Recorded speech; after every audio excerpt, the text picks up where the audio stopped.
Have you ever stayed silent when every instinct told you to speak? A shy girl who cleaned office floors at night once faced that exact choice, and what she did next saved a millionaire's life. The glass tower stood 43 floors high, all polished marble and unspoken hierarchies. Grace Miller worked the graveyard shift, pushing her cart through empty executive suites when the important people had gone home. She was 26, pale from years of night work, with hands that smelled like lemon cleaner and eyes that avoided everyone else's.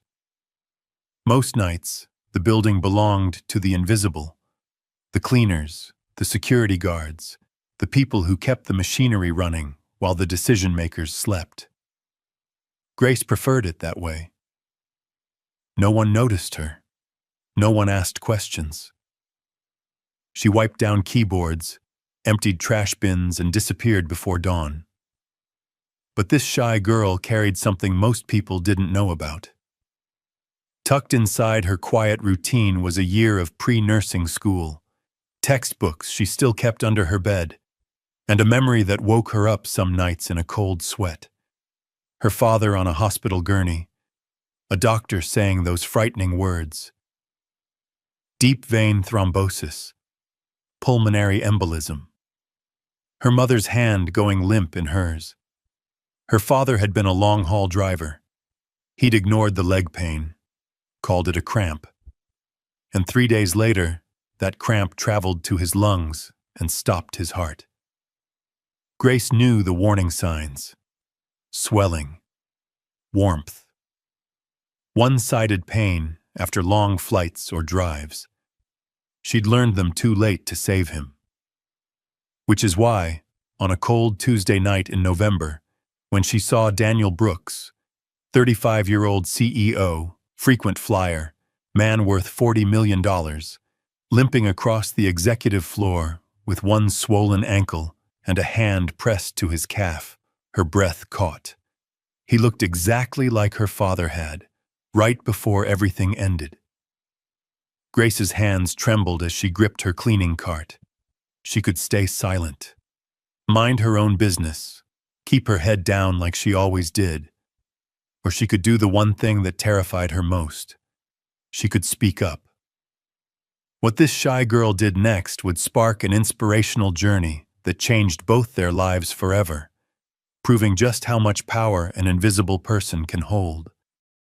It started small.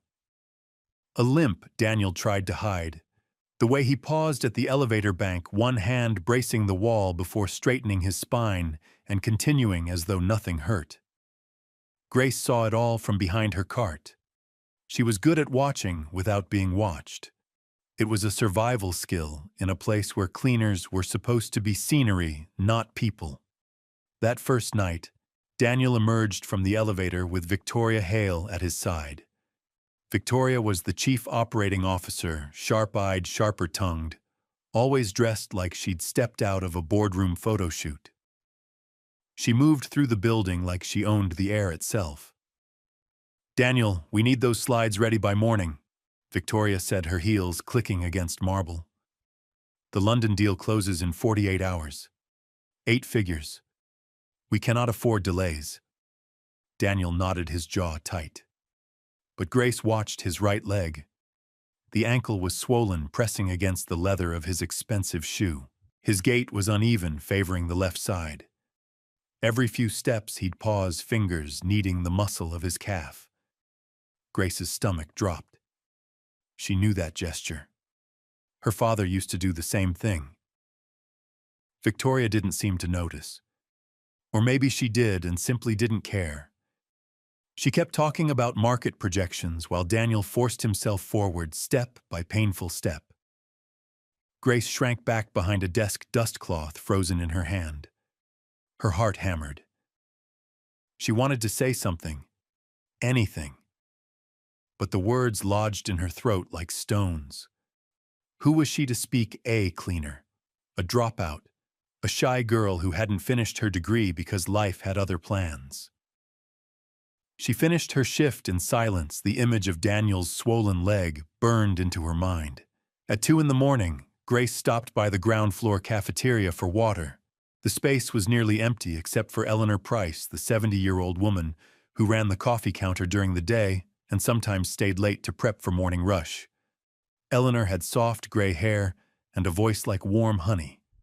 She'd been a nurse once before her knees gave out, and she took the easier work of serving coffee and pastries. She liked to call Grace kiddo, even though Grace was 26. "You look troubled," Eleanor said, wiping down the espresso machine. Grace hesitated. Then quietly she told her. The CEO, the limp, the swollen leg after a long flight. Eleanor's expression changed. She set down her cloth and leaned against the counter. "I saw a man collapse once," Eleanor said softly. "Businessman. Came back from Tokyo, 10-hour flight. Complained about leg pain for 2 days. His wife told him to rest. Then one morning he stood up from breakfast and never woke up. Blood clot went straight to his lungs." Grace's hands went cold. "If you're seeing what you think you're seeing," Eleanor continued, "and you stay quiet, you'll carry that, the same way you carry your father." Grace swallowed hard. But who would listen to me? Eleanor's eyes were kind but unflinching. "Maybe no one, but at least you'll know you tried. Sometimes the most inspirational thing we can do is speak when our voices shake." The next night, Grace couldn't stop thinking about it. She went home to her small studio apartment, opened her old laptop, and pulled up her saved nursing lecture videos. Deep vein thrombosis. Risk factors: prolonged immobility, frequent air travel, long hours sitting. Symptoms: unilateral leg swelling, warmth, tenderness in the calf. The medical diagrams glowed on her screen. Blood clots forming in deep veins. The danger of embolism if they broke free and traveled to the lungs. She closed her eyes and saw her father again. The hospital room. The machines that couldn't save him. Her mother's face hollow with grief. Grace had dropped out of nursing school 3 weeks after the funeral. Her mother had gotten sick. Bills piled up. Dreams became luxuries she couldn't afford. She took the night cleaning job because it paid rent and didn't ask questions. But the knowledge never left her. It lived under her skin, waiting. The following evening, Grace arrived for her shift and went straight to the executive floor. Daniel was still there, hunched over his laptop in the glass-walled office, one leg stretched out under the desk. He was on a video call, his face tight with concentration. Through the glass, Grace watched him massage his calf. He winced. Then he straightened, forced a smile at the screen, and kept talking about quarterly projections. Her co-worker Zoe nudged her. "You're staring again. Come on, we've got 3 more floors to finish." Grace flinched. "He's limping badly." Zoe rolled her eyes. "Rich guys have personal doctors, Grace. Not our problem." But Grace couldn't move. She stood there invisible behind the glass, watching a man ignore his body's desperate warnings because a billion-dollar deal mattered more than his life. She thought about her father, the way he'd brushed off the pain. "Just a cramp," he'd said. "I'll rest when the route is done." He never got the chance. That night, as Grace cleaned Daniel's office, she saw his schedule print out on the desk. Another flight. London. Departing in less than 48 hours. Her hands started shaking. Eleanor's words echoed in her mind. "At least you'll know you tried." Grace looked at the blank notepaper beside Daniel's keyboard. Her pulse roared in her ears. She could walk away, finish her shift, keep her head down, or she could do something that terrified her. This shy girl could finally find her voice. She picked up a pen. What Grace wrote in that moment would either spark an inspirational rescue or destroy everything she had. Grace's hand shook as she wrote the note for the 4th time. If your leg is swollen, warm, and painful after long flights, please see a doctor immediately. A blood clot can travel to your lungs. It nearly took someone I loved. She didn't sign it, just folded it and placed it beside Daniel's keyboard tucked under his schedule. Grace, you done in there? Zoe's voice rang from the hallway. Grace jumped, nearly knocking over the trash bin. She stared at the note like evidence. The elevator dinged. Footsteps approached. She grabbed her cart and fled toward the service stairs. That night, Grace couldn't sleep. What if he reported her? What if security came? She thought about her mother still recovering from the stroke, the medical bills. This job was all she had, but she also couldn't watch another person ignore the warning signs. The next evening, Grace arrived for her shift at 6 p.m. She was wiping down the lobby mirrors when she heard the footsteps. Mark Lawson, head of security, walked through the glass doors with 2 uniformed officers. His eyes locked on Grace. Grace Miller. His voice was flat. The CEO needs to see you. Now. The lobby went silent. Grace's face burned. Did I do something wrong? You left a warning on my boss's desk. Whether that's wrong depends on what happens next.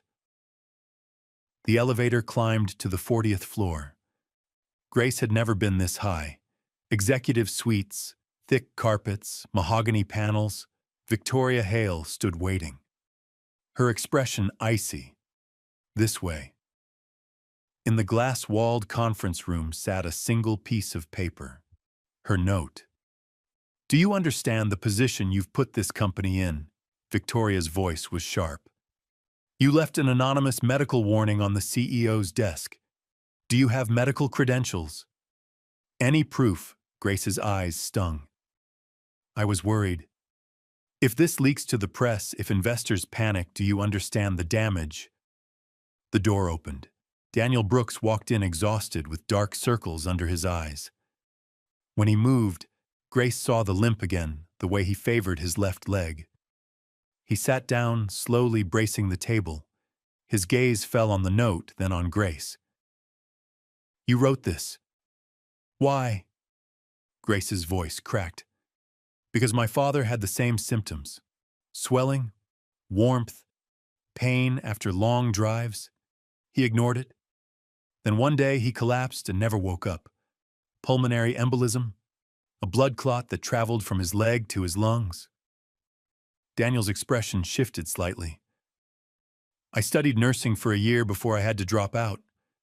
I learned the warning signs, how blood clots happen to people who sit too long, fly too much, how fatal it can be if ignored. Tears slid down her cheeks. I saw you limping, rubbing your calf, the same look my father had. I couldn't stay quiet again. Victoria started to speak, but Daniel raised his hand. If you're wrong, this is a massive overreach. If you're right... He paused. Why should I trust a cleaner's medical opinion? Grace found her strength. I'm not asking you to trust me, sir. I'm asking you to get checked, just once. Because if I'm wrong, you lose an hour. But if I'm right and you ignore this, you might lose everything. Mark spoke from the door. Sir, I've noticed the limp for 3 days, and your London flight leaves tomorrow morning. Daniel stared at the note, then at his leg. Finally, he exhaled. All right, I'll see a doctor. Today. Victoria's jaw tightened. Daniel, the London meeting. Can wait 1 hour, Daniel said firmly. He looked at Grace. Come with me. I want you there when the doctor examines me. If you're exaggerating, we'll discuss consequences. If you're not... He stood slowly, wincing. Then I owe you far more than an apology. What the doctor discovered would turn this heartwarming act of courage into a life-or-death race against time. The medical imaging center was sleek and quiet. Grace sat in the waiting room while Daniel underwent a Doppler ultrasound. Victoria paced near the windows, rescheduling meetings. Mark stood by the door. What if she was wrong? What if this was all trauma making her see danger where there was none? 40 minutes later, Dr. Sarah Chen emerged and gestured for Daniel to join them. Grace stood to leave, but Daniel waved her forward. She comes. Inside, Dr. Chen pulled up the ultrasound images. Mr. Brooks, you have a significant blood clot in your right leg, the popliteal vein extending into the calf. The room went still. How serious is it? Daniel asked. Very. If it breaks free and travels to your lungs, it becomes a pulmonary embolism. That can be fatal. She looked directly at Daniel. You're fortunate someone recognized the signs. Daniel glanced at Grace. She looked away, overwhelmed. I'm starting you on anticoagulants immediately. Blood thinners, compression stockings, regular movement, and absolutely no long flights for at least 2 weeks. 2 weeks? Victoria's voice rose. He has a critical meeting in London tomorrow. 8-figure deal. Surely, no.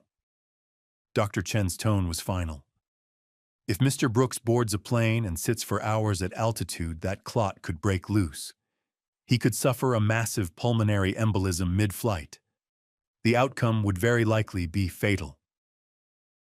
Victoria went pale. Daniel stared at his leg. So if I'd ignored this and flown to London, you would have been gambling with your life, and the odds would not have been in your favor. Daniel looked at Grace. You knew. I was terrified I was wrong. But you spoke up anyway. That took real courage. Back at the office, Victoria was in crisis mode. We can't cancel the London meeting. The investors are flying in from 3 continents. If we back out now, we lose credibility. Daniel stared at the prescription. His jaw was tight. We'll postpone. To when, Daniel, this is our biggest quarter. The board will understand. The market won't wait. Daniel stood wincing. Victoria, I have a dangerous clot. I'm not getting on a plane. Then send me, I'll represent the company. And watch the deal fall apart because I'm not there. Mark spoke up. With respect, sir, you can't close deals if you're not alive. Victoria whirled on him. This isn't your decision. No, but it's his life. Grace watched Daniel's internal war. Her father had fought the same battle. Work versus health. Her father had chosen work. Sir, Grace said softly. Everyone turned. My dad thought he'd rest after one more route. He told my mom, I'll see the doctor next week. But next week never came. She paused. Some deals aren't worth your life, and some meetings can wait. Daniel raised a hand before Victoria could argue. Cancel the flight. Reschedule the meeting. I'll video conference if needed, but I'm not boarding that plane. The meeting was rescheduled. The investors were frustrated but understanding. Daniel started his treatment. He hated every limitation, but he was alive. 2 days later, a smaller investor event at a private airport lounge couldn't be postponed. Mark quietly arranged for Grace to assist with documents. The truth was, Mark wanted someone nearby who understood the warning signs. The meeting started smoothly. Daniel stayed seated, leg elevated, following doctor's orders. But an hour in, something changed. Daniel stood to greet a major investor. He smiled, extended his hand. Then his face went gray. His hand flew to his chest. His breathing turned shallow, rapid. He staggered. Grace caught him as he collapsed, lowering him carefully to the ground. Call 911, Grace shouted. Now! Victoria froze. What's happening? The clot moved. Grace tilted Daniel's head back, monitoring his breathing. Daniel, look at me. Breathe slowly. In through your nose, out through your mouth. Daniel's eyes were wide with fear. Victoria tried to pull Grace away. You're not qualified. She stays, Mark barked already on the phone. She's the only one here who knows what this is. Grace knelt beside Daniel, her voice calm despite her racing heart. You're going to be okay. Help is coming. Just keep breathing with me. The ambulance arrived within minutes. As they loaded Daniel into the ambulance, he reached for Grace's hand. Thank you, he whispered through the oxygen mask. At the hospital, Dr. Chen confirmed what Grace had suspected. A small fragment of the clot had broken off and reached Daniel's lung. Not massive. Not immediately fatal. But serious. If this had happened on a plane at cruising altitude with no medical equipment, he wouldn't have survived. Victoria stood in the hallway shaking. Grace sat in the waiting room, hands trembling. Mark brought her coffee. You saved his life.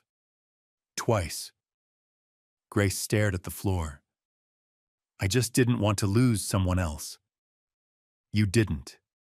Because you refused to stay silent. What happened next would transform not just Daniel's life but an entire company and give this shy girl an inspirational new beginning. Daniel spent 5 days in the hospital.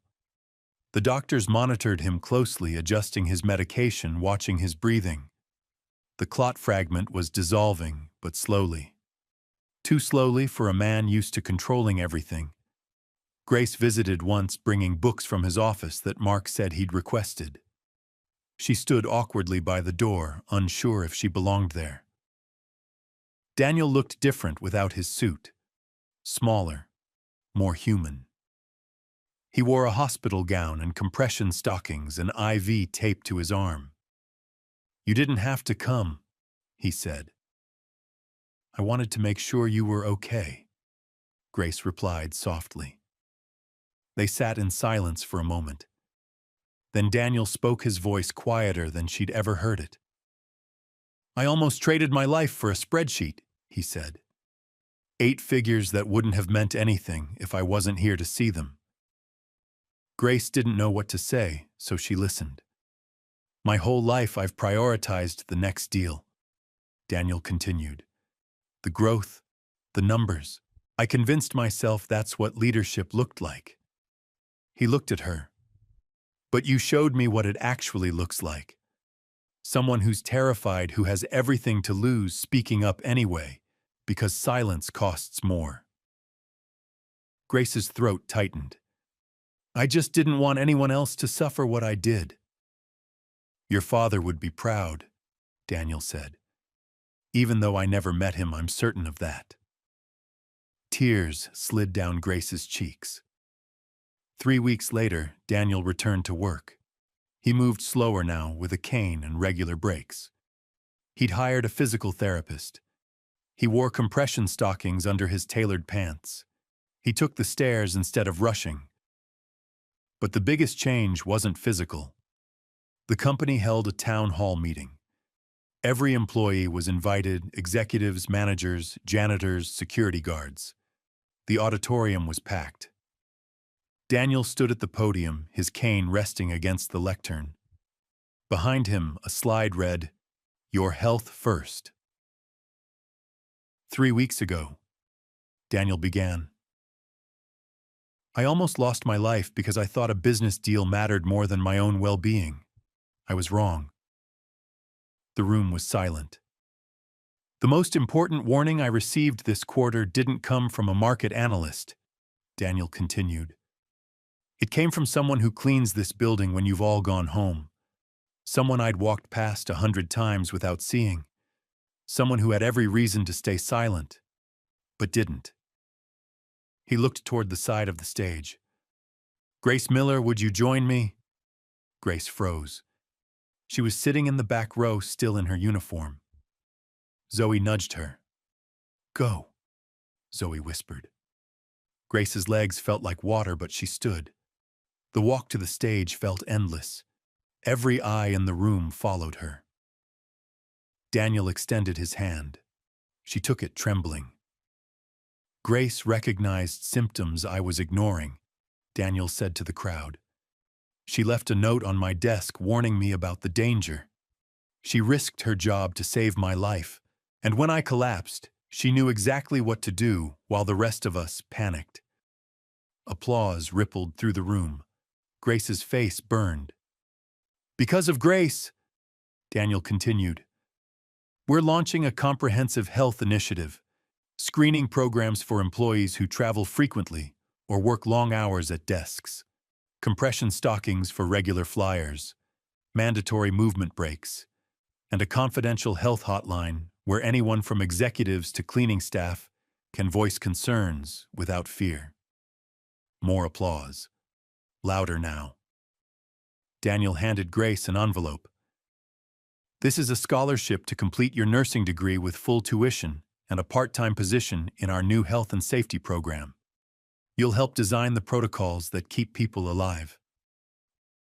Grace stared at the envelope, tears streaming. I don't know what to say. Say you'll take it, Daniel said gently. Because this company needs your voice, your knowledge, and your courage. The auditorium erupted. Grace clutched the envelope, overwhelmed by this heartwarming moment. After the meeting, Victoria approached Grace in the hallway. She looked different, less polished, more uncertain. I owe you an apology, Victoria said stiffly. When you left that note, I thought you were creating drama, risking the company's image. I cared more about headlines than your warning. She paused. I was wrong, and I'm sorry. Grace nodded, unsure how to respond. Daniel asked me to co-lead the health initiative with you, Victoria continued. I know I'm not your first choice, but I'd like the chance to do better. To put people before profits. Her voice cracked slightly. To understand what real leadership means. Grace saw something in Victoria's eyes she hadn't seen before.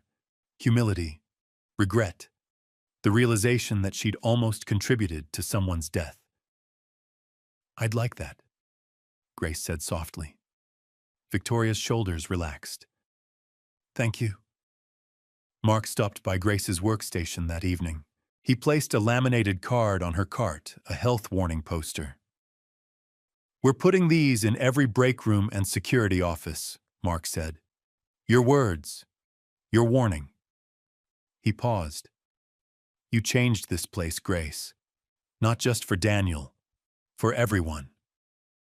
Grace looked at the poster, seeing her knowledge translated into something that could protect hundreds.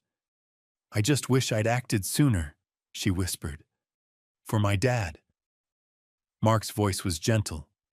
You can't save the past, but you saved the future. That's what matters. And in saving one man's life, Grace discovered something she'd lost when her father died, the power of her own voice, and a heartwarming path forward. 6 months later, Grace walked through the building wearing a different uniform, business casual, a name badge that read, Grace Miller, Health and Safety Coordinator. She still arrived early, still noticed things others missed, but now people noticed her too. Morning, Grace, an executive called, waving from the elevator. Don't forget your walking break, Grace reminded him with a small smile. She spent her mornings working with Victoria on the health initiative. It was strange at first, the former shy girl and the COO sitting side by side designing programs. But Victoria had genuinely changed.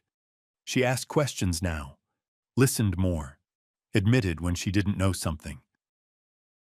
During one board presentation, Victoria's hands trembled slightly as she shared health statistics. I almost let someone die because I prioritized an earnings call over a medical warning, she said quietly. That will never happen again under my leadership. The board approved every recommendation. Grace enrolled in evening classes to finish her nursing degree. Her textbook sat beside her during lunch breaks. Sometimes Daniel would stop by her desk, leaning on his cane, and ask how her studies were going. Challenging, Grace admitted, but worth it. You're going to be an incredible nurse, Daniel said. You've already saved more lives than most people do in a career. Grace thought about that, about the screening programs they'd implemented, the compression stockings distributed to every frequent traveler, the mandatory movement breaks, the anonymous health hotline that had already caught 3 more cases of dangerous clots, 2 cases of undiagnosed diabetes, and 1 early-stage heart condition. Her small note had become a ripple. The ripple had become a wave. This truly was an inspirational transformation. One evening, Grace returned to her apartment and called her mother. The medical bills were finally paid off. Her mother's health had stabilized. "How's school, sweetheart?" her mother asked. "Hard," Grace said. "But I'm doing it, Mom. I'm going back." Her mother's voice softened. "Your father would be so proud." Grace looked at the photo on her dresser, her father smiling arm around her shoulders at her high school graduation, before the long drives, before the clot, before everything changed. "I couldn't save him," Grace whispered. "But maybe I can save someone else's dad, someone else's husband." "You already have, honey," her mother said. "You already have." On her last day as a cleaner, Grace walked through the executive floor one final time. Daniel's office door was open. She knocked softly. "Come in," Daniel called. She stepped inside. On his desk in a small silver frame was her original note. "If your leg is swollen, warm, and painful after long flights, please see a doctor immediately. A blood clot can travel to your lungs. It nearly took someone I loved." Below it, Daniel had added an engraved plaque, the note that saved a life and changed a company. "Never underestimate the power of speaking up. Grace Miller." Grace's eyes filled with tears. "I wanted a reminder," Daniel said, standing with his cane, "that the quietest voice sometimes carries the loudest truth, that the person you overlook might be the one who saves your life." He extended his hand. Grace shook it. "Thank you for being brave when I was foolish," Daniel said. "For seeing me when you could have stayed invisible." Grace smiled through her tears. "Thank you for listening." As she walked out that evening, Eleanor was closing the cafeteria. The older woman grinned. "Look at you, kiddo," Eleanor said warmly. "From the night shift to the spotlight, I knew you had it in you." "You told me to speak up," Grace said. "Even when I was terrified." Eleanor winked. "Sometimes the scariest thing to do is exactly what needs doing." Grace stepped out into the evening air. The glass tower rose behind her, 43 floors of light and life. Somewhere inside, people were working late, sitting too long, ignoring warning signs. But now there were posters on every floor, reminders to move, warnings about blood clots, a phone number to call if something felt wrong. All because one shy girl refused to stay silent. Grace smiled. She'd finally learned what her father never got the chance to, that some things are worth the risk. That speaking up even when your hands shake can change everything. That being invisible doesn't mean you're powerless. Sometimes it means you see what no one else does, and that changes everything. This inspirational journey proves that even the smallest act of courage can save a life.